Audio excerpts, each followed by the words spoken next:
welcome to Leaving Crazy Town with Finn and Sarah. Hi there, everybody. What's going on? Welcome to Leaving Crazy Town. What are we doing today, Finn? We're going to ask each other a couple of questions. Yes, we are. It helps us get ideas for future topics. Help you get to know us a little better, too, and see that we are all the same. We are the patients as well as the doctors. Well, I am you and you are me.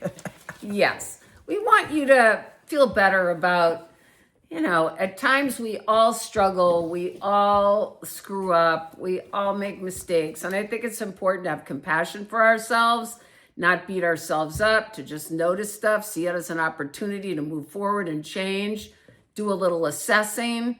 Or not. Or not, and keep doing the same thing over and over again. I mean, some people like to choose misery.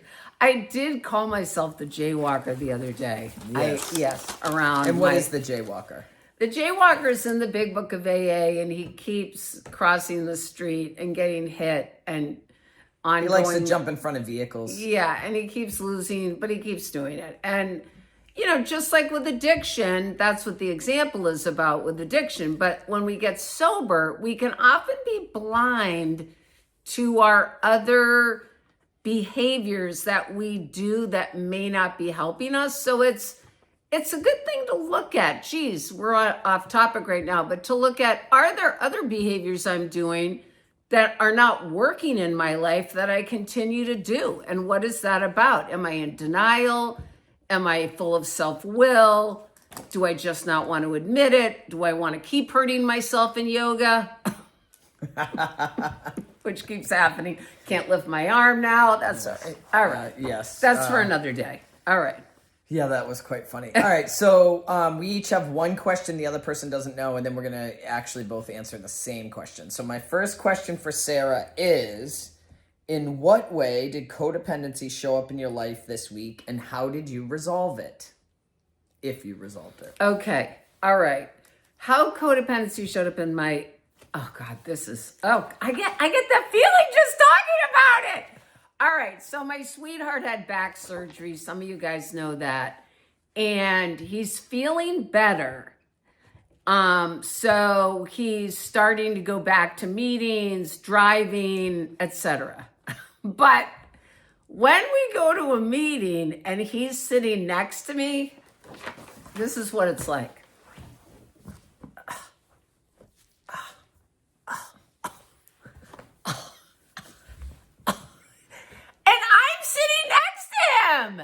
And it's his process. It's his process. It's his pain. It's his discomfort.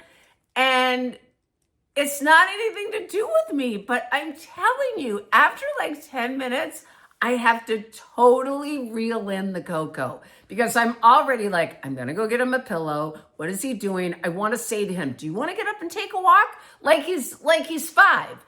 If he wants to get up and take a walk, he can go take a walk. It's none of my business. So that is definitely been and will continue to be for a while my Coco challenge. Not getting involved. I've said to him plainly, if there's anything you need at a meeting, just ask me. And he doesn't ask me. So he's fine and he likes to move around. It helps. It's his shtick. And I just need to stay in my own hula hoop and mind my own business. Because you know what's super annoying about codependent people? Pestering people with questions. Oh, yeah. I hate when someone does it to me because he can get cocoa with me about certain things. Did you consider maybe not sitting next to him? Because I know for me when people are, like the noise itself activates I don't even know if he's like making noises. But I mean the most. I could be totally like maybe you could sit somewhere else. I could. I guess because he hadn't been to a meeting in a while, it was like a nice thing for us to do together. Oh, you know like what I mean?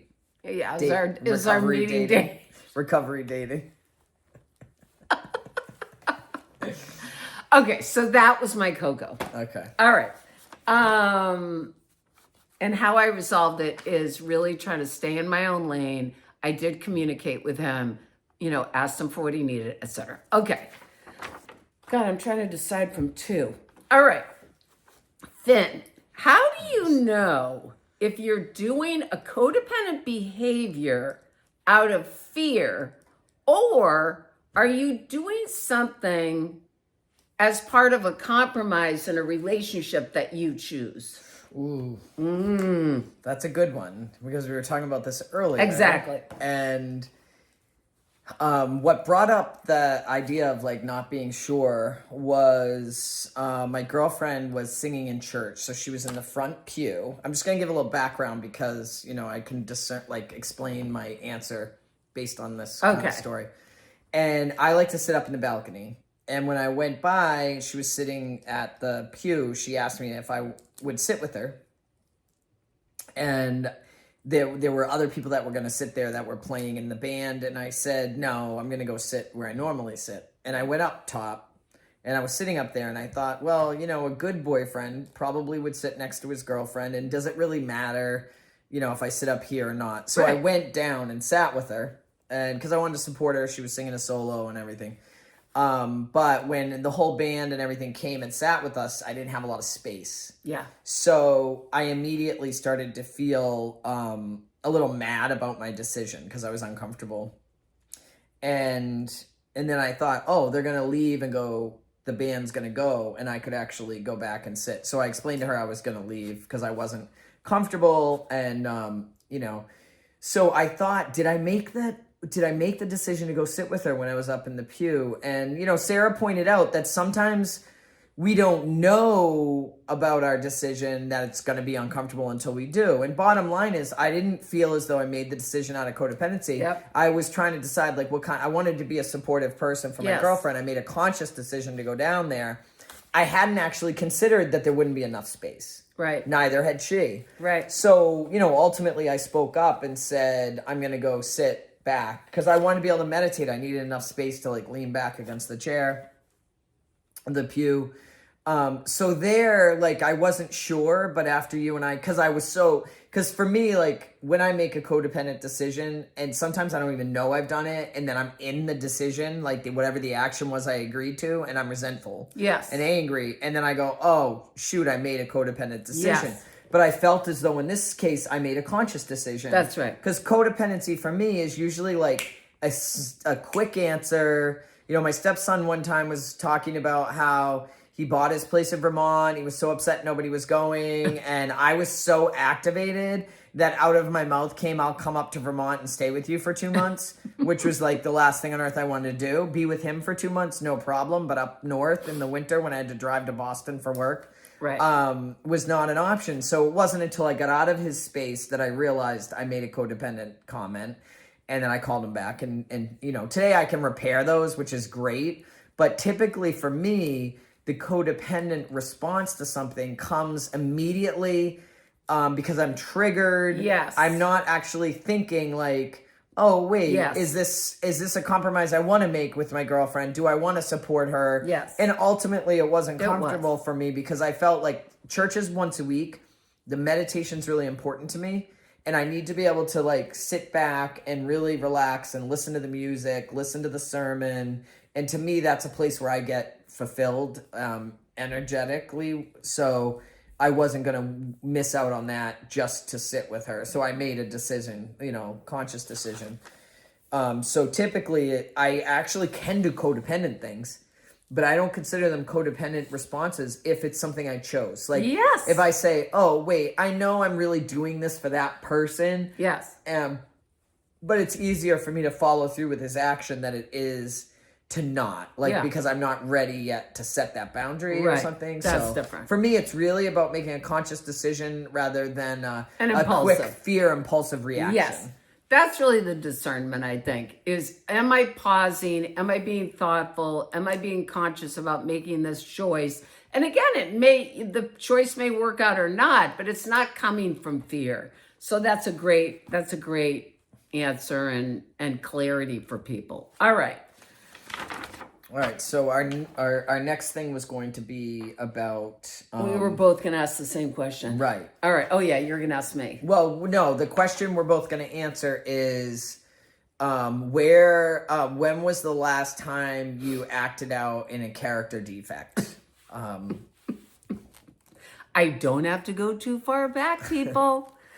Okay, so back to the back surgery situation. So I just want you guys to know that I was forever proud of myself that I raised my son. And I said, when my son moved out, that I think I'd only yelled at him like 5 times in his life. I'm not a yeller. I'm not a screamer. I don't typically act out in anger. I shut down. Anyways, I go to pick up my sweetheart at the hospital after his back surgery. And P.S., by the time I got there, he was on 4 different pain medications because they couldn't manage his pain. So the nurse is saying, well, at 11:30, I gave him a Demerol. At 12, I gave him, a Percocet. And at 12:30, I gave him fentanyl, but he's still suffering. And I'm like, oh, terrific. So I pick him up and I bring him home, and I don't know if I have to go into details, but he has this pouch. Did I tell you the blood pouch story? Yeah, you did. Yeah.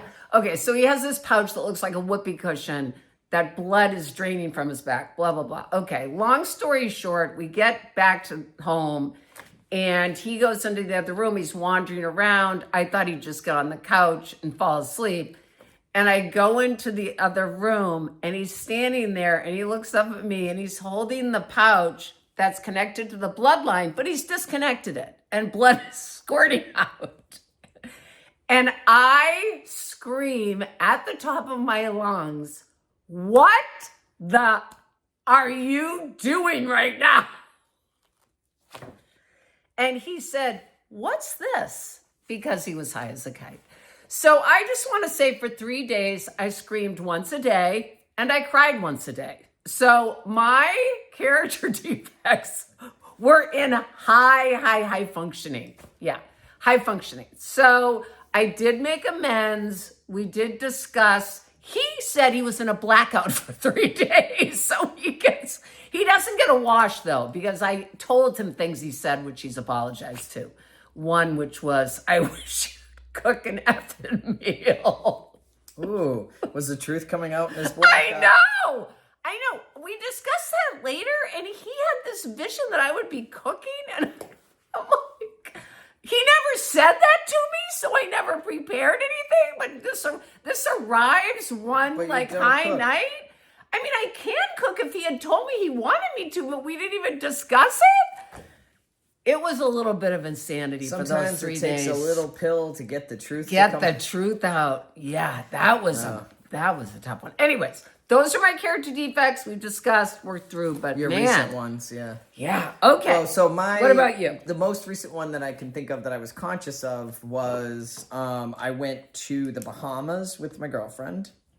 And prior to going, we had spent like 3 nights together. And, I need time alone to get in a good space sometimes. But I had some things going on for me that I had been thinking about things that I felt for myself that I needed to do that I wasn't aware of at the time, that while I was spending so much time with my girlfriend over those 3 days, my stuff wasn't getting done. Right. So that was building up. On top of it, my anniversary was approaching. Yeah. And my anniversary, and these aren't excuses. I'm just giving you a little background because there's no excuse for me. I realize that. So my anniversary is coming up, and there's a lot about my late wife around my anniversary. It's when we got together, and then her anniversary is coming up. And so I've been thinking a lot about her. Yeah. And I would have to say there was a part of me that just didn't want to go on this trip. I just wasn't, and I didn't feel that I could say I didn't want to go because I was going to see friends that I really missed, and I didn't want to hurt them. Yep. And I spent money on the trip. Yeah. And of course, my girlfriend was looking forward to it. Yeah. So we get to the Bahamas, and I'm off. I had already been off for a few days. And I just... Oh, this is hard. I'm feeling it right now for you. I just know how I would be if I was off and I'm going on the trip. Oh, that's hard. I really needed space, and I didn't know how to get it. Yeah. Because we were together. And my girlfriend's so excited to be on this trip in the Bahamas. And, there were things like we'd be walking to town, and she'd be like, oh, look at the water, look at the tree, look at the whatever. And I was just annoyed. Oh. I was like, would she shut up? And the thing is, when I walk and I'm enjoying the environment, I like to do it in quiet. And then, you know, I have a hiking buddy who rarely talks. And then at the end of our hike, or if something significant happens, we might say something, but she's not telling me every thought that's coming into her head or feeling. And, you know, I did talk about that with my girlfriend, where I was like, you know, I like to walk in quiet. And she said, well, I'm trying to have the experience with you. And I said, right, but I'm actually just getting your experience. Because if she's pointing stuff out, for me, walking, especially outside, it's really a spiritual experience for me with my higher power. And if my attention's being drawn into somebody else's feelings the whole time. Now, mind you, it might not have bothered me. I was going to say, let's get to the character defect. I am getting, well, that's part of it. Yeah. Like, I'm telling her, you know, I'm making her responsible for me not having a good time. Right. And, you know, I wasn't really thinking about her vacation, but I didn't want to share with her what was going on for me, because I had decided that she doesn't want to hear about my late wife. I don't want to tell her I'm thinking about her. And underneath, I was feeling a little anger towards her for not being her. And, you know, but ultimately what happened, we were both really impressed with the fact, I'm going to say what happened, but we both decided at the end of our vacation, we were really impressed with, both of us were going through some serious stuff on this trip. Yeah. And we were respectful to each other. Yeah. We worked it out, you know, like we took the space we needed from each other. And we talked. So